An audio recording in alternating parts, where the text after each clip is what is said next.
Manchester City win Spurs rematch as Phil Foden heads.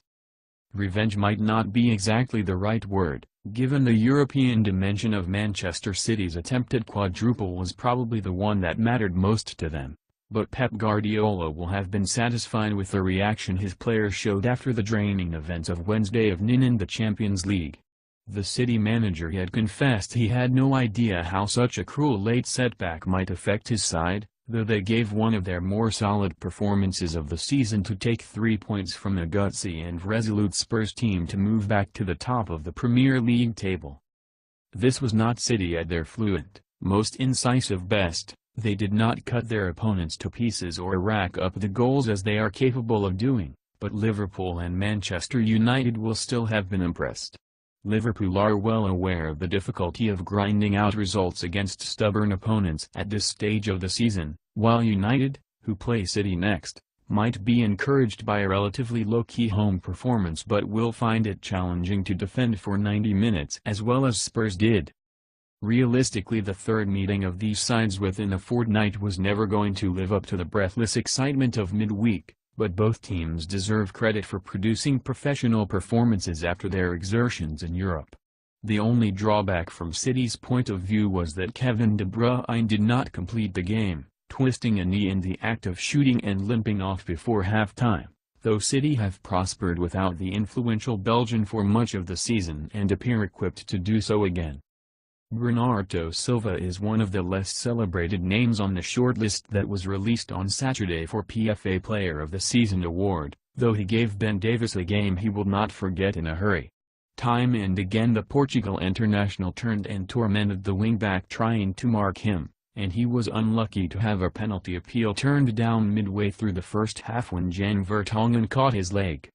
Before that, Silva had been instrumental in creating the first goal, cutting in from the right after 5 minutes to pick out Sergio Aguero at the far post. The striker was not in a position to score but had the awareness to nod the ball back across goal, where Phil Foden's reward for following up assiduously was a first league goal. Such an early breakthrough raised hopes the game might be an end-to-end goal fest to resemble the match in midweek, though instead the rest of the first half took on the aspect of an end-of-season encounter without much at stake, which was odd considering the fixture had been sold out for weeks and until a few days ago was considered make or break in City's attempts to win another title.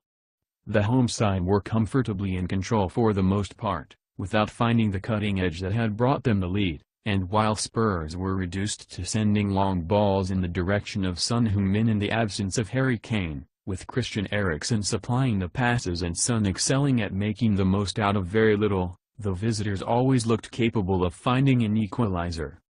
Son showed blistering pace to get goal side of Aymeric Laporte from Eriksen's first invitation, only for the defender to recover in time to block his eventual shot. Eriksen had brought the first save of the game from Ederson, but it was Son who created Spurs' best chance before the interval with a stunning turn in the middle of the pitch followed by a run through City's defense all the way into the area, where he was foiled by the goalkeeper's alertness and leaving his line. Aguero had a shot blocked by Toby Alderweireld early in the second half, and at the other end Spurs would have had a penalty had VAR been around to catch Kyle Walker's hand diverting the ball away from Dele Alli in the area, before Guardiola decided to be more proactive and sent on Leroy Sane, switching Raheem Sterling to a central role to try to inject more pace into City's attacks. The pair almost produced a goal within a matter of minutes when Sane's cross found Sterling in the middle, yet what looked a straightforward tap-in was kept out by Paulo Gazzaniga's trailing leg. Ederson had to make a sharp save from Lucas Moura shortly after that as the game began to live up to its original billing.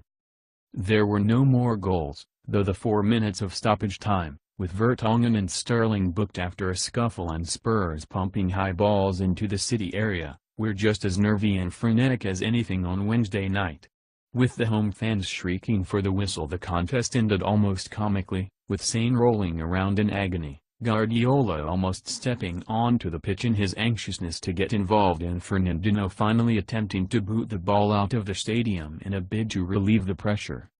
It was not what City are famous for, but at this stage of an attempt to win an unprecedented domestic clean sweep, results are all that matter.